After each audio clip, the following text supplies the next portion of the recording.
개그계의 달인 김병만. 그의 오랜 꿈인 개그맨. 하지만 그 문은 쉽게 열리지 않았습니다. 한 번 떨어지면 그 다음 기회가 올 때까지 1년을 기다려야 되는, 그게 두려웠던 거죠. 아, 그동안 뭐하고 기다릴까? 그러니까 어떻게 살까? 힘든 환경에서도 포기하지 않은 그는 마침내 개그맨이 되었습니다. 내가 실패하면 어떡하지? 이런 생각들로 꽉 채워놓고 무대 위로 올라갔어요. 사람이니까 실수할 수 있다. 그래, 해보자.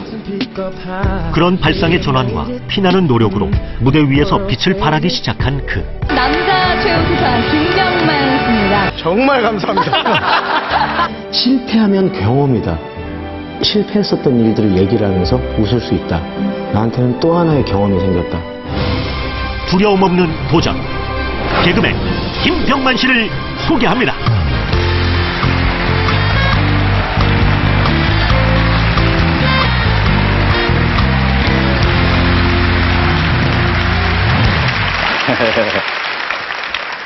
김병만 씨를 보면은 누구나 똑같이 그 생각나는, 그러니까 물어보고 싶은 게 있을 거예요. 어떻게 저 사람은 웨이즐도 타다가 스케이트도 타다가 뭐 정글에 가서 아무 것도 없는 데서 집도 짓다가 어떻게 그렇게 할 수가 있을까? 어떻게 이렇게 다 잘할 수가 있죠? 이게 바로 이제 다 궁금증일 텐데. 아, 간단합니다. 사람이기 때문에 할 수 있습니다. 사람이기 때문에. 예, 저는 그렇게 생각해요. 그러니까 우리가 볼 때는 그래도 모든 면에 타고난 어떤 그 선천적인 재능이 있는 건지 아니면 보이지 않는 뒤에 노력이 있는 건지. 아, 저는 제가 좋아해서. 제가 좋아하는 거, 제가 즐거운 거는 끝까지 그걸 갖고야 마는 성격이거든요. 예. 그래서 예. 그걸 갖고 싶어서 저는 열심히 뛴 거죠. 가질 때까지. 예. 그러다 보니까 모든 게 다 되더라는 그런 얘기가 되겠어요. 예, 물론 이제 그러기 위해서는 보이지 않는 데서 열심히 해야 되겠죠. 연습은. 그렇죠. 예, 연습 안 해서 안 되는 건 없고요. 근데 그건 그래요. 저는 저만큼만 하자. 네. 예, 김병만만큼만 하자 하고 도전하니까 네. 되더라고요. 네. 예. 근데 오늘 김병만 씨가 우리 강연 백두시에 나와서 하실 그 강연 주제가 실패할 수도 있다. 그래서 성공 아이콘인데 어떻게 실패할 수도 있을까? 어떻게 저런 강연일까 그랬는데 오늘 실패에 관해서 얘기하실 거예요? 예. 할 수도 있다. 그 실패가 저를 여기까지 오게 만들어줬거든요. 그 어떤 실패 경험이. 네네. 그래서 그런 어떤 실패했던 경험들을 말씀을 드리려고 예, 왔습니다. 아이고, 오늘 큰 도움이 되겠습니다. 자, 김병만 씨의 얘기 실패할 수도 있다. 어떤 얘기인지 정말 귀를 기울여서 들어보도록 하겠습니다. 자, 박수를 청해 주실까요? 앞으로 나가세요.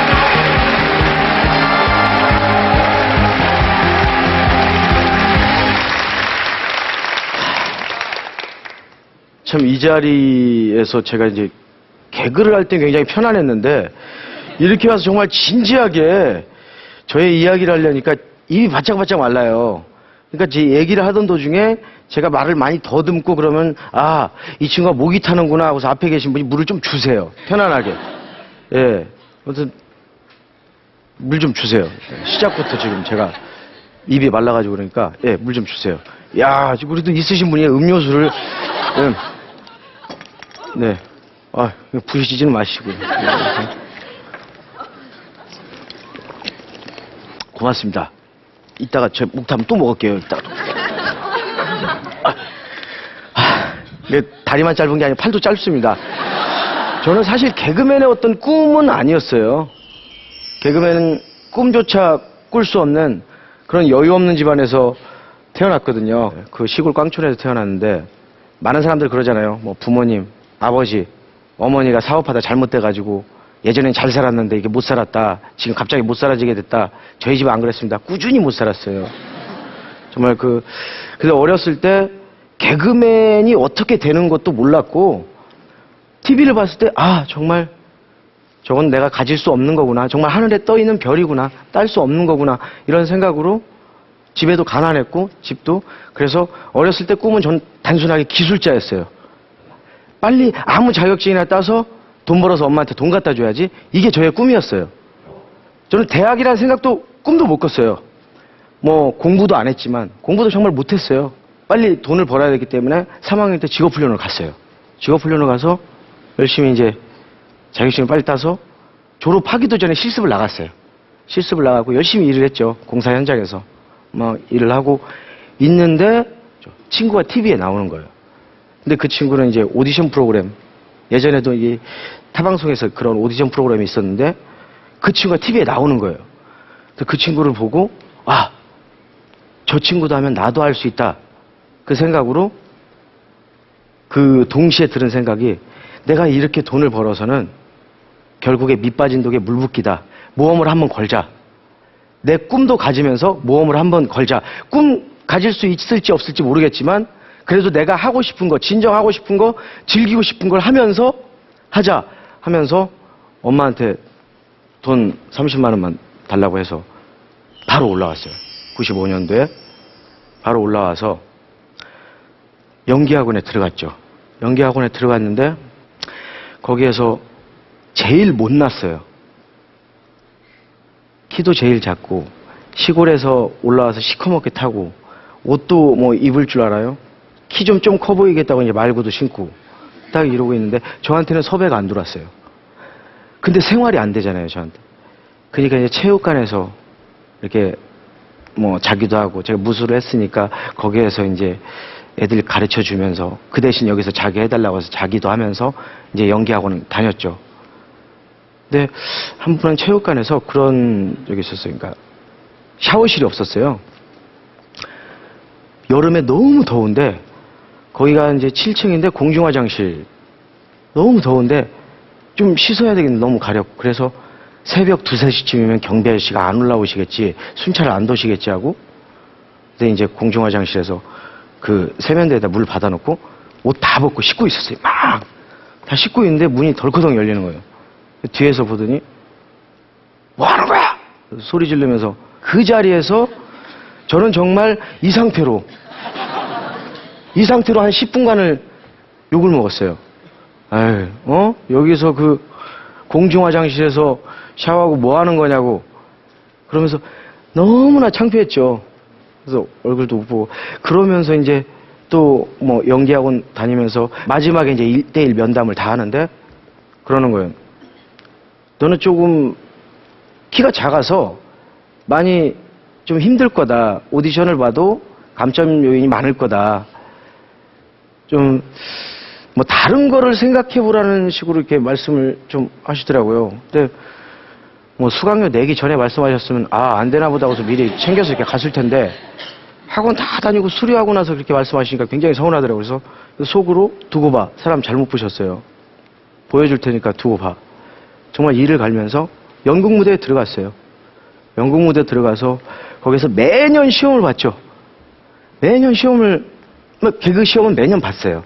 매년 봤는데 그때도 맨 처음에 시험 볼 때 제가 MBC 한 3번, 4번 떨어졌거든요.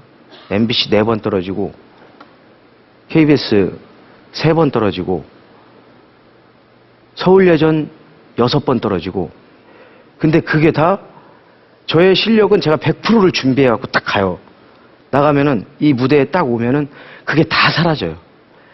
다 사라지고 단 10몇 프로 내가 발휘할 수 있는 거. 정말 요즘에 밥 먹듯이 하는 덤블링 그것도 안 되는 거예요. 오디션장에 들어가면 공중돌기해서 목으로 떨어지고 이 몸이 얼어가지고 안 움직이는 거예요. 그래서 말 한마디도 안 떨어지고 소품만 다 놓고 그래서 자 해보세요 하는데 아무 생각이 안 나는 거예요. 백지만 대고 그게 너무 싫은 거예요. 매년 그 다음에 도전을 해도 또 그렇고 근데 시험에 딱 떨어지면 가장 두려운 게 뭐냐면요 1년을 기다려야 돼요. 근데 그 1년 동안 그 중간에는 도저히 안 돼서 생활이 안 되니까 신문 배달 제가 진짜 솔직히 지금 정글에서 이렇게 잘 버틸 수 있었던 건 제가 웬만한 건 다 해봤습니다. 통신, 뭐 전기, 배관 이걸 다 아르바이트, 건물 파쇄, 굴삭기 운전. 근데 그거를 아르바이트 하면서 다 배운 거예요.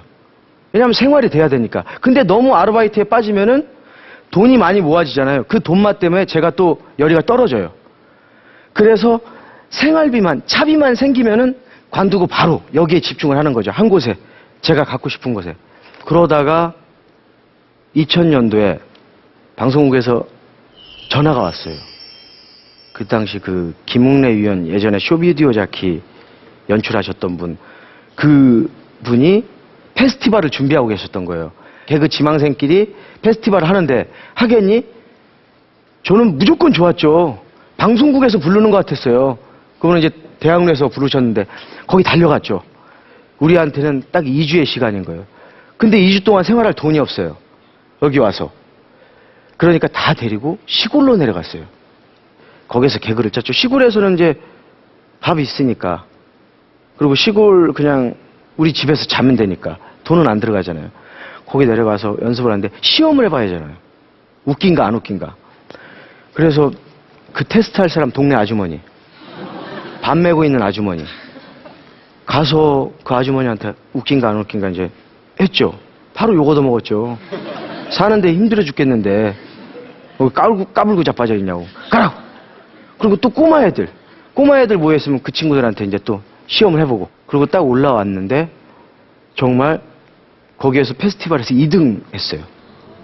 2등을 해서 추천을 받아서 영화 그 선물 오디션 추천을 받아가지고 거기에 가서 오디션에 합격을 했어요. 근데 그때 수근이를 만났어요. 이 친구. 수근이가 어렸을 때부터 같이 온 친구가 아니고 개그 지망생 때 그때 만나서 그때 이제 영화 촬영을 하는데 실제 나머지는 다 경쟁이에요. 근데 실제 재미없으면 떨어져요. 정말 서바이벌로. 그래가지고 거기에서 수근이와 제가 결승까지 갔어요. 그래서 마지막 결승 때 그 장면을 촬영을 하는데 감독님이 다 웃지 말라고. 자, 웃지 마세요. 소리 들어가니까 자, 큐! 하는데 감독님이 웃은 거예요. 감독님이 막 웃더니 와, 얘네들 짧고 임팩트 하면서 굉장히 재밌다. 이런 애들이 개그 콘서트에 나와야 되는데 하면서 추천을 받아갖고 개그 콘서트를 2000년에 녹화를 하게 된 거예요. 야, 됐다. 이제 개그맨 됐다. 우리 끝난 거야. 근데 그게 아닌 거죠. 개그맨이 된 게 아닌 거죠. 우리는 그냥 일반인 자격으로 사이드 멤버로 그냥 출연을 한 거예요. 브릿지 코너를 하기 위해서. 근데 저는 완전 그게 다 된 줄 알았어요. 그러고 이제 녹화를 했죠. 맨 처음에 무대에 섰을 때 너무 설레면서 두려웠어요. 전날 날을 샜어요. 울렁증 때문에. 무서웠어요. 그래서 무대 위에 딱 올라왔는데 그때 대사가 부모님을 죽인 원수 널 없애고 말겠다. 이건데 부모님을 죽인 원수 너의 원수를 갚아주마. 말도 안 되는 소리잖아요.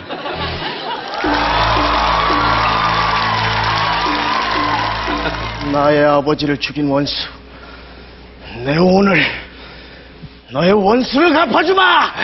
내 칼을 받아라. 아니 이런 바보 같은 놈이 있나? 그러고 그 2001년도에 시험이 있었어요. 야, 우리는 됐다. 적어도 우리 입선이다. 근데 떨어졌어요. 개그 콘서트를 하고 있는데 떨어졌어요. 그 이유가 신선함이 없다. 니네 아이디어는 그게 한계다. 그거 몰랐어요. 저는 딱 입구만 들어가면 다 되는 줄 알았어요. 서로 그 시험 떨어진 날 서로 울고 수근이랑 서로 얼굴도 안 봤어요. 너무 속상해서. 근데 결국에 술 먹고 술 취하고 이 근처를 전전하고 돌아다니다가 울면서 만났어요. 길거리에 누가 앉아서 막 울고 있는 거예요. 또 부둥켜갖고 울고. 근데 개그 콘서트는 하게 됐어요. 그러니까 사이드 멤버로 계속 하는 거예요. 그럴 거면 봉채를 붙여주지. 그러면서 하게 됐는데 나중에 이제 그 부상 수근이가 녹화를 하다가 좀 다치게 됐어요. 그래서 한 2주 정도 쉬게 됐는데 수근이가 왜냐하면 사이드 멤버는 출연료가 굉장히 적었거든요. 생활이 힘들었어요. 근데 수근이가 나름대로 사정이 있어서 거기에서 이제 서로 헤어지게 된 거예요. 저는 끝까지 이걸 해야 돼요. 근데 짝이 없어요. 수근이하고 울면서 헤어졌어요. 네가 가면 나는 어떻게 해? 나 혼자 어떻게 하라고? 나 짝이 있어야 내년에 다시 시험을 도전하는데. 근데 수근이를 또 미워할 수 없잖아요.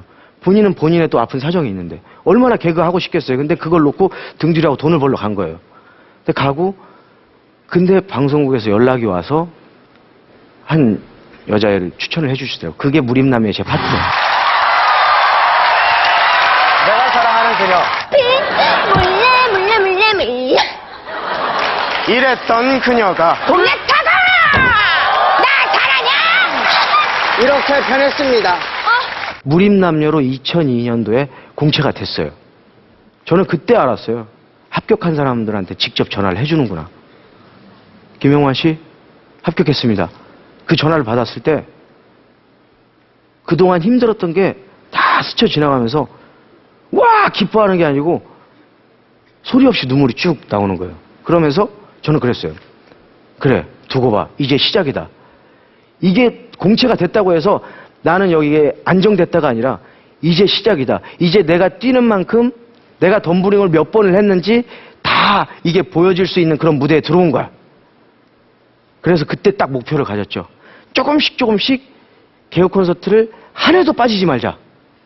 그래서 횟수로 13년 동안 한 해도 안 빠졌어요. 남들이 봤을 때는 너 지금 쉬고 있냐? 아니 너 화장실 갔을걸? 잠깐 나오는데 그렇게 짧은 코너를 계속 해왔어요. 근데 저를 알았기 때문에 울렁증이 심한 저를 알았기 때문에 짧게밖에 할 수가 없었어요. 근데 어느 순간 울렁증을 극복하게 되는 얘기가 그때 달인 때. 그 전에는 울렁증을 극복하기 위해서 정말 수없이 시도했어요. 뭐 지하철에 들어가서 막 그 사람들 웃겨보기도 하고 앞사람 조는 연기해가지고 바닥에 쓰러져서 막 이렇게 자다가 실눈 뜨고서 저 사람 웃었나 이렇게 보기도 하고 한 번은 봉 들고 가갖고 이렇게 서 있어요. 서 있으면 문 칙 열리고 딱 그 열리면 사람들 막 타잖아요. 그러면 이걸 잡고 있어요. 그리고 있다가 내 건데 이렇게 하고 그럼 그 사람 막 웃어요. 조금씩 탈피하는데 그래도 무대 위에 올라가면은 또 도루묵인 거예요. 저는 나중에 알았어요. 무대에 올라오기 전에 제가 실패하면 어쩌나? 내가 틀리면 어쩌지? 내가 말이 생각이 안 나면 어떡하지? 사람들이 안 웃으면 어떡하지? 이런 부담감만 한 보따리 갖고 온 거예요. 그러니까 그런 부담감 속에 제 실제 보여줘야 되는 아이템은 저 깊숙이 묵혀 있는 거죠. 그 달인할 때 그 감독님께서 그러신 거예요. 리허설 제가 더듬고 지금처럼 막 이렇게 더듬고 죄송합니다 하니까 죄송합니다 하지 마. 더듬는 거 그것도 네 정답이야. 틀려도 계속해. 다 한 번은 다 내보내줄 테니까 네 마음대로 해봐. 무대에 있을 때는 누구도 널 도와줄 수 없어. 네가 정답이야. 네가 틀린 얘기를 해도 긴장만 하지 마. 편안함을 가지라고.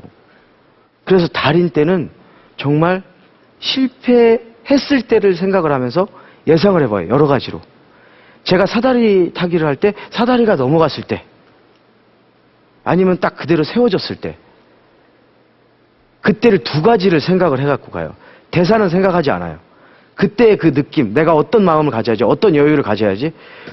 무대 위에서 사다리를 막 타고 있는데 이 타이밍에 사람들이 웃어야 되는데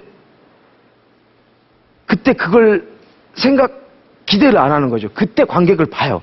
그런 마음가짐으로 가니까 제 눈이 트이는 거예요. 제가 NG가 났더라도 편안하게 만들어주려고. 제가 편안한 눈으로 있으려고. 제가 틀린 말을 하고 있더라도 편안하게 있으려고. 그래야 관객분들이 저 친구는 여유가 있구나. 그 자체도 재밌는 거예요. 생각이 안 나면 왜 가만히만 있어도 웃어요. 그래서 한 번은 그것도 해봤어요. 지방공연 때 도시락도 까먹어봤어요. 다른 친구들 대기실에서 뭐 먹고 있는데 저는 무대에서 노우진이랑 그 친구하고 야 우리의 무대 뒤에 생활을 그대로 보여주면 어때? 그대로 하는 거다. 자 앉아. 갖고 암전된 상황에서 불 딱 켜지기 전에 딱 가가지고 도시락 까먹고 먹으면서 야 오늘 관객 물 어때? 좀 별로 안 좋은 것 같은데 오른쪽 세 번째 굉장히 기분 나쁘지 않냐? 인상 계속 쓰고 있어. 이 얘기조차도 다 들려주는 거예요. 그래서 무대 위에 그 느낌을 계속 공부를 하는 거예요. 그러면서 울렁증을 극복을 하고 저는 이 자리에 쓴 게요. 제가 여러분들 앞에 제가 뭐 성공한 사람으로서 대단한 사람 아니에요. 저는 아직까지 목표 못 갔거든요. 지금도 열심히 가고 있는 거예요. 누구나 다 실패를 할 수 있어요. 근데 실패하면은 어느 순간 기쁜 걸로 생각이 돼요. 가다가 내가 돌풀이에 걸려 넘어져요. 많은 사람들이 저보고 웃어요. 이거 아이템. 그러니까 일부러라도 시도를 해보는 적도 있어요. 아이디어를 모으기 위해서. 나중에 이게 내가 좋은 재산이 될 수 있어. 이렇게 생각하니까 편안한 거예요. 저는 또 실패에 대한 인정을 하고 또 발전한 모습을 보여줘요. 실패했다고 해서 좌절하고 등은 보이지 않았어요. 그러면서 그 다음 주에는 조금 한 발짝 더 가는 모습, 또 한 발짝 더 가는 모습, 김병만만큼 그렇게 여기까지 달려왔습니다. 근데 저희 어머니가 예전에 돈 아끼려고 아버지랑 직접 또 집을 지었어요. 같이 더 도와서 인건비 하나라도 아끼려고, 한 명이라도 아끼려고 집을 지었는데 결국 빚 때문에 다 팔았어요. 어머니는 난 도저히 못 가겠다고 막 정말 그 바닥에 누워서 울다가 거의 실신을 했어요. 왜냐하면 어머니도 그 집을 제가 개그맨이 갖고 싶은 것처럼 그 정도의 마음이 있으셨겠죠. 근데 이걸 잃다고 생각하니까 얼마나 속상하셨겠어요. 근데 제가 엄마한테 난 집 사줄 거야. 그래서 작년에 저는 아직까지 제 집이 없는데 엄마 집은 사줬어요. 그래서 그때가 좀 되게 뿌듯했어요. 저는 그 마음, 그걸 생각하면서 여기까지 달려왔습니다. 아직도 위를 보면은 안 보이죠. 끝도 없죠. 열심히 달려서 제 최종 꿈을 향해서 달려가야죠. 네, 고맙습니다.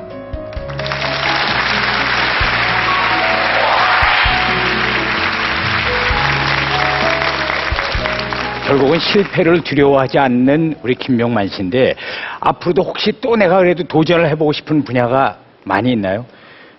지금도 계속 제가 갖고 싶은 건 갖거든요. 네. 스카이다이빙 자격증을 땄습니다. 네. 이야. 그것도 이제 외국에서 혼자 뛰어내릴 수 있는 자격증을 아. 제가 그것도 땄고 네. 프리다이빙이라고 이제 공기통 안 메고 물속에 들어가는 네, 네, 네. 그 프리다이빙 자격증도 산소통 따고 없이 들어가는 거예요? 네, 네. 네, 네. 그래서 프리다이빙 자격증도 따고 네. 근데 그게 정말 성룡처럼 되는 게 저의 정말 꿈이거든요. 네. 채플린처럼 되는 게 그 많은 코미디를 보여주려면은 제가 많이 갖고 있어야 되잖아요. 그렇죠. 많은 경험들을. 네. 그래서 이걸 하나하나 다 쌓고 있는 겁니다. 그래서 우리 김명만 씨는 아마 도전이 끝이 없을 것 같아요. 그리고 또 끝이 없이 도전을 하는 모습이 바로 우리 김명만 씨에게 어울리는 모습이 아닐까 싶습니다. 오늘 얘기 여러분 너무 잘 들으셨죠? 네, 저도 얘기를 잘 들었는데 이제 남은 게 뭔가 하면 우리 공감의견단 100분이 버튼을 잡으시고 김명만 씨의 강연을 듣고 가슴에 와닿았다 하시면은 버튼을 꼭 눌러주시면 되겠습니다. 자, 이건 좀 떨리시나요? 이거 괜찮죠? 이때가 제일 떨리는데요.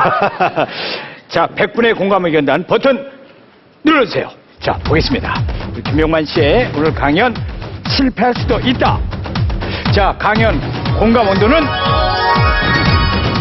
자, 공감 온도 올라갑니다. 96도가 나왔습니다.